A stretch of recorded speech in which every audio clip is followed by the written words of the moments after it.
अगर हमको मस्जिदें तोड़कर मंदिर बनाना होता तो इतने मंदिर के जितने पुजारी हैं वही अभी तक खत्म कर देते मस्जिदें। हमें मस्जिदें नहीं, मस्जिदों पे मंदिर नहीं बनाने, जहां हमारे मंदिर थे हमें वहां मंदिरों के पुनर्निर्माण करवाने। अब उनको अगर ये डर है तो भगवान करे उनका डर बरकरार रहे। अरे मेरी झोपड़ी के भाग आज खुले जाएंगे, राम आएंगे। मेरी झोपड़ी के भाग्य आज खुले जाएंगे, राम आएंगे। राम आएंगे आएंगे राम आएंगे, राम आएंगे आएंगे राम आएंगे। मेरी झोपड़ी के भाग्य आज खुले जाएंगे, राम आएंगे। राम राजनीति का विषय नहीं है। धर्म से राजनीति चलती है, राजनीति से धर्म नहीं चलता। भारत के लोग जगे हुए हैं, वोट अपनी मति अनुसार दें, राष्ट्र हित में दें। भारत विश्व गुरु कैसे बने, भारत का विकास कैसे हो, अपने अनुसार दें। राम राजनीति का विषय नहीं है। इस देश में मोहम्मद गौरी, अकबर, बाबर, इन्होंने आक्रमण करके हमारे देश के मंदिरों पर जो कुठाराघात किया, उसके घाव वर्तमान में भरे जा रहे हैं। भगवान की कृपा से स्वर्णम काल है सनातनियों के लिए, हिंदुओं के जागरण के लिए। हम कोई महात्मा नहीं है, साधु नहीं है, लेकिन प्रत्येक भारतीय सनातनियों की ये पहचान है। कंठी माला, मस्तक पर तिलक, ये पोटली हमारे गुरुदेव भगवान की दी हुई मालाओं की है। इसमें मालाएं हैं, आदि आदि चीजें हैं जो गुरुदेव भगवान ने हमको प्रसाद रूप में दी थी, जिनके प्रभाव और प्रभुत्व से हम जन कल्याण के लिए मानव जीवन की दैहिक दैविक भौतिक समस्याओं के समाधान का रास्ता बतला पाते हैं अथवा लोगों को मार्गदर्शन दे पाते हैं। ये उस तपोबल की पोटली है पूज्य गुरुदेव भगवान की, हमारी निजी कोई तपस्या नहीं।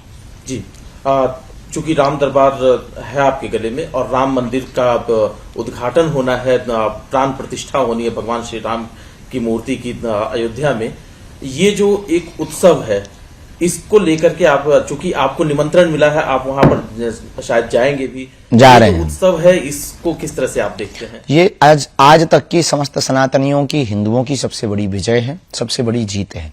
यह उत्सव दीपावली से बहुत ज्यादा खास है। निश्चित ही कोई ऐसा अभागा होगा जिसको इस दिन का इंतजार ना हो। हमको तो है, राम भक्तों को भी है, केवल भारतीय को नहीं, भारतीय मूल के लोग जितने भी अन्य देशों में रहने वाले लोग हैं उनको भी है। तो जो है हमारा यही कहना है कि उस दिन दीपावली मनावे और उत्सव का उत्साह पूछो मत। प्रेम अत्यधिक होता है तो वाणी कम बोलती, आंखें ज्यादा बोलती हैं। ठुमका लगाने को जी चाहता है, अयोध्या जी जाने को जी चाहता है। जी, लेकिन आप जो कह रहे हैं कि उत्सव का ये दिन है, विजय है सनातनियों की, लेकिन कुछ लोग इसी धर्म से जुड़े हुए लोग वो जो बयान दे रहे हैं, कोई कहता है अभी भी ये कोर्ट का फैसला है, मंदिर तैयार हो चुका है, लेकिन अभी भी कुछ लोग सलाह देते हैं कि वहां पर अस्पताल बनना चाहिए, तो कोई कहता है स्कूल बनना चाहिए, और कुछ लोग तो सनातन धर्म पर ही प्रश्न उठाते हैं कि इसमें तो जाति विभेद है। ये तमाम चीजें अभी भी प्रश्न उठ रहे हैं। बिल्कुल भी जाति विभेद नहीं, मूर्खतापूर्ण बातें हैं ये। और पहले तो उत्तर हम आपको ये दे देवे कि वहां पर अस्पताल वहीं पर क्यों बनना चाहिए? मस्जिदों पे बनवाओ, चर्चों पे बनवाओ। अस्पताल, विद्यालय आपको बनाने, हम इनके विरोध में नहीं, पर ये हम सबकी आस्था का केंद्र है। सबकी आस्था है, सबकी आस्था है तो हम राम भक्तों की भी आस्था है। हम राम भक्तों की आस्था है तो केवल यही राम भक्तों के मंदिर पर ही अस्पताल क्यों बनना चाहिए? अब रही बात कि अपने ही लोग टिप्पणी उठाते, आपने ऐसा कहा, तो वो अपने नहीं है, वो रावण के खानदान के हैं। और रावण के खानदान के लोग इस प्रकार की वार्तालाप करते हैं, उनको शेम टू यू।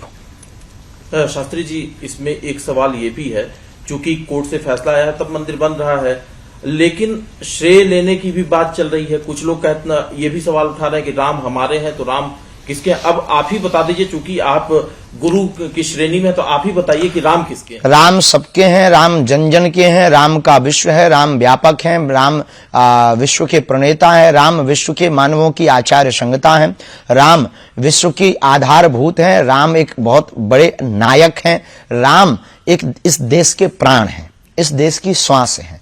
राम सबके हैं, जिनको भी श्वास और हवा की जरूरत है उनके उनके राम हैं। और रही बात जातिवाद के लिए राम मंदिर नहीं हो रहा, सबरी का मंदिर बन रहा, निषाद राज जी का भी मंदिर बन रहा, तो क्या ये जातिवाद के लिए बन रहा? जातिवाद के लिए मंदिर नहीं है, अपितु राम भक्तों की आस्था के लिए मंदिर है।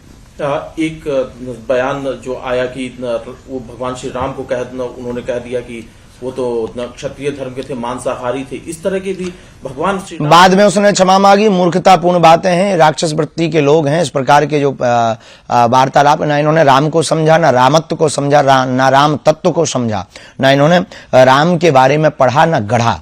इन्होंने सिर्फ अपने बयान को कहकर न्यूज में बने रहने का उपाय सोचा है, और सबसे सस्ता उपाय प्रभु श्री राम पर और राम भक्तों पर आस्था पर उंगली उठाना है इस देश में। ऐसे ही लोगों को ठिकाने लगाने के लिए हम भारत हिंदू राष्ट्र चाहते हैं। जी शास्त्री जी, प्रधानमंत्री जी ने एक बात कही थी, क्या आप उनसे सहमत हैं? उनकी जो बात थी कि जो लोग विपक्ष में बैठे हैं, जो खास तौर से सनातन धर्म का विरोध कर रहे हैं, उन्होंने लगातार लोगों की भावनाओं को ठेस पहुंचाई है, और जो हमारे फेस्टिवल हैं, जो हमारे मंदिर हैं, उनको उन्होंने लूट का माध्यम बनाया। आप इस बयान से कितने सहमत हैं? जो ऐसा कर रहे हैं उनके लिए ये बात सही है। एक चीज और है जो विपक्ष के लोग सवाल उठाते हैं कि प्रधानमंत्री जी और जो उनकी पार्टी है, वो भगवान श्री राम के नाम पर राजनीति कर रही है, उनके नाम का इस्तेमाल कर रही है। आपको क्या लगता है? राम राजनीति का विषय नहीं है। धर्म से राजनीति चलती है, राजनीति से धर्म नहीं चलता। भारत के लोग जगे हुए हैं, वोट अपनी मति अनुसार दें, राष्ट्र हित में दें, भारत विश्व गुरु कैसे बने, भारत का विकास कैसे हो, अपने अनुसार दें। राम राजनीति का विषय नहीं है।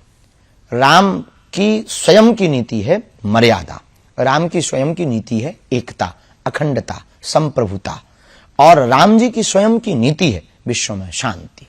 तो जो राजनीति की बात कर रहे हैं, अगर कोई रोटियां सेंक रहा, ये मूर्खता। अभी आपने जिक्र किया था शुरुआत में कि सनातनियों की सबसे बड़ी ये जीत है। 2 मामले अभी और कोर्ट में है जिसको लेकर के भी संघर्ष जारी है, उसके बारे में आपकी क्या राय है? राय क्या, सिद्ध है कि ज्ञानवापी में शंकर है, कृष्ण जन्मभूमि कन्हैया की है। अब उसमें राय की बहुत ज्यादा आवश्यकता नहीं है। न्यायालय है इस देश में, न्याय प्रणाली है, और वर्तमान में मिल रही एसआई की रिसर्च में जो सबूत है, उससे यह निश्चित हो रहा है कि वहां पर सनातनियों का ही प्रभुत्व रहा, सनातनियों का ही मंदिर है, किसी अन्य मजहबियों का नहीं। इस देश में मोहम्मद गौरी, अकबर, बाबर, इन्होंने आक्रमण करके हमारे देश के मंदिरों पर जो कुठाराघात किया, उसके घाव वर्तमान में भरे जा रहे हैं। भगवान की कृपा से स्वर्णम काल है सनातनियों के लिए, हिंदुओं के जागरण के लिए। तो आपको लगता है कि बहुत जल्दी यहाँ पर भी फैसला हो जाएगा? होना ही है, होकर के ही रहेगा, और होना ही चाहिए। विवाद जल्दी खत्म हो, जल्दी से इन लोगों को शांति मिले, ताकि जो है ये बार बार इनके मुंह चलाना बंद हो जाए। शास्त्री जी, हिंदू राष्ट्र की बात आप बार बार करते हैं, अलग अलग मंचों से भी आप कहते हैं। जो मंदिर की बात चल रही है, उस बीच असदुद्दीन ओवैसी का बयान आता है कि मस्जिदों का आबाद रखो। वो मुसलमानों से कहते हैं नहीं तो एक एक करके मस्जिदें छीन ली जाएंगी तुमसे। ये उनका भी भीतर का डर बता रहा है कि वो कितने कमजोर हैं और कितने निर्दयी हैं। अगर हमको मस्जिदें तोड़कर मंदिर बनाना होता तो इतने मंदिर के जितने पुजारी हैं वही अभी तक खत्म कर देते मस्जिदें। हमें मस्जिदों पे मंदिर नहीं बनाने। जहां हमारे मंदिर थे हमें वहां मंदिरों के पुनर्निर्माण करवाने। अब उनको अगर ये डर है तो भगवान करे उनका डर बरकरार रहे। जी, एक सवाल और है सीए एनआरसी को लेकर के कि इस देश में सीए लागू हो, कुछ लोग इसका विरोध करते हैं। एक तबका कहता है कि उसके खिलाफ है, एक विशेष धर्म के खिलाफ है। विशेष धर्म के खिलाफ नहीं है, इसमें बहुत न्याय प्रणाली के साथ सीए का प्रयोग है। बुद्ध, जैन, ईसाई आदि जितने भी आए हैं भारत में, इन्हें शरणार्थी कहते हैं। एक भाषा में शरणार्थी आए हैं। तो बांग्लादेश और पाकिस्तान आदि से आए हुए अन्य मजहब के लोग भी कुछ आए हैं, जिनका नाम नहीं हम लेना चाह रहे, जिनका भी नाम ले रहे थे उनके समाज के लोग, उनके खिलाफ नहीं है। पर उनके लिए एक बहुत सुंदर तर्क है कि तुम अपना देश छोड़ के क्यों आए, क्या आवश्यकता थी? भाई हमारे घर में भोजन भाजन की बढ़िया व्यवस्था होगी तो हम पड़ोसी के घर क्यों डेरा डालेंगे? या तो कोई तुम्हारा षड्यंत्र है, या फिर तुमको कोई कान भर रहा है, या कोई इंटरनेशनल साजिश है। तो बढ़िया है, सीए बहुत बढ़िया है। शास्त्री जी, एक राजनीतिक सवाल है, क्योंकि 2024 में लोकसभा के चुनाव भी होने हैं, राम मंदिर का निर्माण हो रहा है, ये आकलन है कि इसका प्रभाव भी रहेगा लोकसभा के चुनाव पे। आपको क्या लगता है भारतीय जनता को जो वोट देने जाएगी, क्या उसको नरेंद्र मोदी को एक और चांस देना चाहिए? हम राजनीति पर टिप्पणी तो नहीं करते, न राजनेता पर टिप्पणी करते।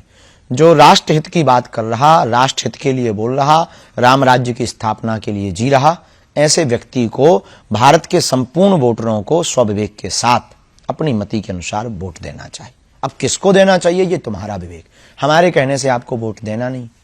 और हम राजनीति पर टिप्पणी करके काहे को बेफिजूली में फंसे।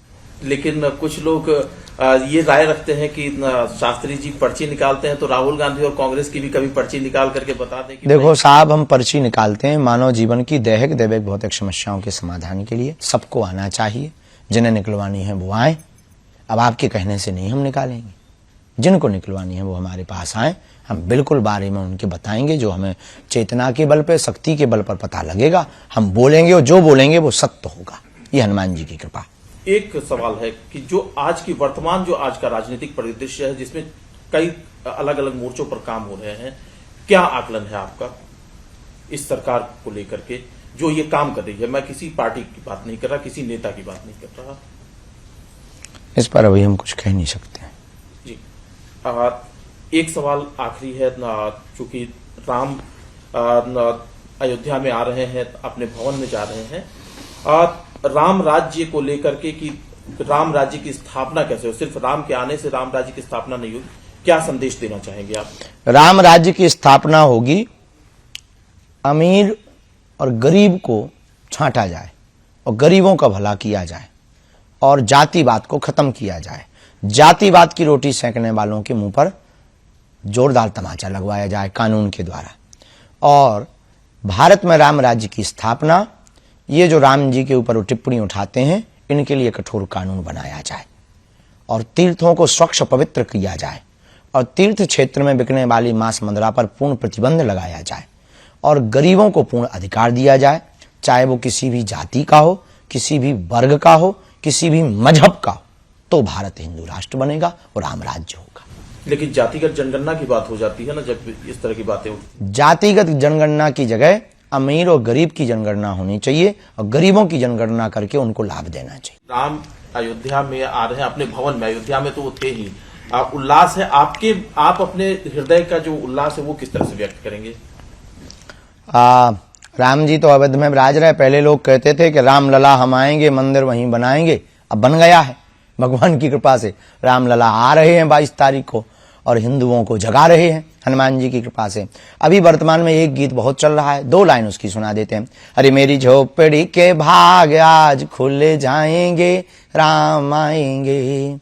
मेरी झोपड़ी के भाग्य आज खुले जाएंगे, राम आएंगे। राम आएंगे आएंगे राम आएंगे, राम आएंगे आएंगे राम आएंगे।